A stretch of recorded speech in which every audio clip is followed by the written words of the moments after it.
मसीह यीशु के बुजुर्ग जलाली और बाबरकत नाम में आप सबकी सलामती हो। मेरा नाम मरीटा विल्सन जॉन है और आज हम मिलकर खुदावंद यीशु मसीह के सलीब पर आखिरी 7 कलमात पर गौर कर रहे हैं। आए इस वक्त मेरे साथ मिलकर अगर आप लूका की अंजील, लूका रसूल की मार्फत लिखी की अंजील और उसका हम 23 बाब खोलेंगे और खुदावंद के कहे गए 7वें कलमे पर हम गौर करेंगे। कलाम मुकद्दस में मुकद्दस लूका रसूल की अंजील में उसके 23 बाब और उसकी 44 आयत में यूँ लिखा है, फिर दोपहर के करीब से तीसरे पहर तक तमाम मुल्क में अंधेरा छाया रहा और सूरज की रोशनी जाती रही और मकदस का पर्दा बीच में से फट गया। फिर यीशु ने बड़ी आवाज़ से पुकार कर कहा, ऐ बाप, मैं अपनी रूह तेरे हाथों में सौंपता हूँ, और ये कहकर दम दे दिया। पाक कलाम के पढ़े और सुने जाने पर खुदावंद की बरकत हो। इन 7 कलमात में जब खुदावंद की हम कलमात पे, आखिरी कलमात पे गौर करते हैं, तो इन तमाम कलमों में खुदावंद यीशु मसीह जब पहले कलमा फरमाते हैं, ऐ बाप, इनको माफ़ कर क्योंकि ये नहीं जानते कि क्या करते हैं, और उसके बाद वो 7वें कलमे में जब कहते हैं कि ऐ बाप, मैं अपनी रूह तेरे हाथों में सौंपता हूँ, तो पहले कलमे में शुरुआत भी वो बाप को मुखातिब करके कर रहे हैं और इन कलमात का इख्तिताम भी अपने बाप को मुखातिब करके कह रहे हैं।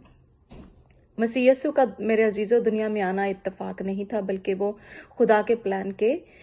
ऐन मुताबिक था। मसीह के आने से पहले, बल्कि उनकी विलादत से कई 100 साल पहले पुराने अहदनामा में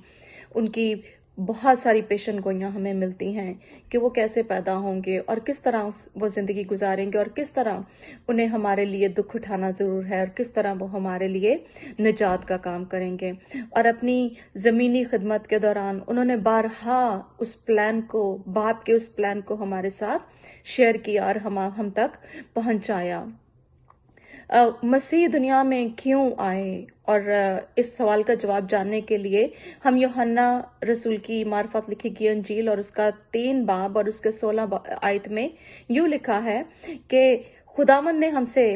ने हमसे इतनी मोहब्बत रखी कि अपना इकलौता बेटा बख्श दिया, ताकि जो कोई उस पर ईमान लाए हलाक ना हो बल्कि हमेशा की जिंदगी पाए। तो खुदावंद यीशु मसीह इसलिए आए ताकि हम जिंदगी पाएं। और फिर यूहन्ना 10 बाब और 10 आयत में मसीह फरमाते हैं कि मैं इसलिए आया कि वो जिंदगी पाएं और कसरत से पाएं। इन दोनों आयात में मेरे अजीजों, खुदावंद यीशु मसीह हमें बताते हैं कि वो दुनिया में क्यों तशरीफ लाए थे। वो हमें, मुझे और आपको जिंदगी देने के लिए आए थे, और बेशक खुदा बाप के इस प्लान को पूरा करने के लिए उन्हें बेतहाशा, बेइंतहा दुख और मुसीबतों से गुजरना पड़ा। लेकिन कलाम मुकद्दस हमें बताता है कि वो ना सिर्फ एक कामिल खुदा बल्कि कामिल इंसान और कामिल खुदा भी थे, और उसके साथ साथ वो एक फरमाबरदार बेटे भी थे। और उन्होंने अपनी जिंदगी में हमेशा अपने बाप की मर्जी को अपनी जिंदगी में अवलीन दर्जा दिया। गतसमनी के बाग में जब खुदावंद दुआ कर रहे होते हैं और जब मसीह यीशु दुआ करते हैं और वो बाप से मुखातिब होकर ये फरमाते हैं कि ऐ बाप, अगर हो सके तो ये प्याला मुझसे टल जाए, मगर फिर भी मेरी नहीं बल्कि तेरी मर्जी पूरी हो। वो अपनी जिंदगी में बाप की मर्जी को पूरा करने के लिए आए थे। आज इस वक्त जब हम खुदावंद के दुखों पर गौर करते हैं, तो मौका है मेरे अजीजों कि हम अपनी जिंदगी पर भी गौर करें, और हम भी बारहा अपनी जिंदगी में सख्त दुखों में से और आजमाइशों से गुजरते हैं, और बहुत दफा मायूस होकर दुआ करना छोड़ देते हैं, बाज़ दफ़ा गुनाह करते हैं। लेकिन उसके बावजूद भी जब भी हम खुदावंद की तरफ वापस रजू करते हैं और उसको पुकारते हैं, तो वो हमें हमेशा माफ़ करता है और कबूल करता है।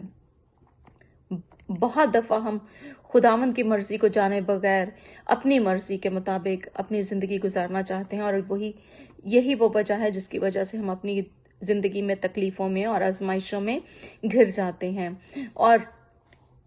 आज ज़रूरत है कि हम जब अपने खुदावंद की ज़िंदगी पर और उनके सलीबी कलमात पर और उनकी सलीब पर, उनके दुख पर गौर करते हैं, तो आज ज़रूरत है कि हम भी अपनी ज़िंदगी को अपने बाप के हाथ में देने वाले बने और उसकी मर्जी को जानने वाले बने। आज हमें दुआ करने की ज़रूरत है ताकि हम खुदावंद से कहें कि ऐ बाप, میری زندگی میں تیری کیا مرضی ہے اور میری نہیں، بلکہ خداوند تیری مرضی میری زندگی میں پوری ہو۔ اور جس طرح مسیح یسوع دنیا میں آئے اور انہوں نے اپنی خدمت کو پورا کیا، اور اس کے بعد اپنی خداوند کی اپنے باپ کی مرضی کو پورا کرنے کے بعد وہ اپنے باپ کے پاس واپس جاتے ہیں اور وہ اپنے باپ سے کہتے ہیں کہ اے خداوند، اے باپ، میری نہیں بلکہ تیری مرضی، اے باپ میں اپنی روح تیرے ہاتھوں میں سونپتا ہوں، اور وہ جان دے دیتے ہیں۔ میرے عزیزو، آئے ہم آج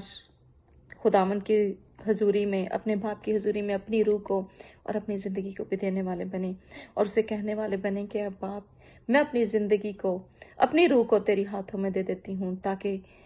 آئندہ کو میں نہ رہوں بلکہ مجھ میں تو زندہ رہے، اور اپنی زندگی کو خداوند کی مرضی کے مطابق گزارنے والے بنے۔ خداوند ہم سب کو ایسا کرنے کا فضل بخشے، آمین۔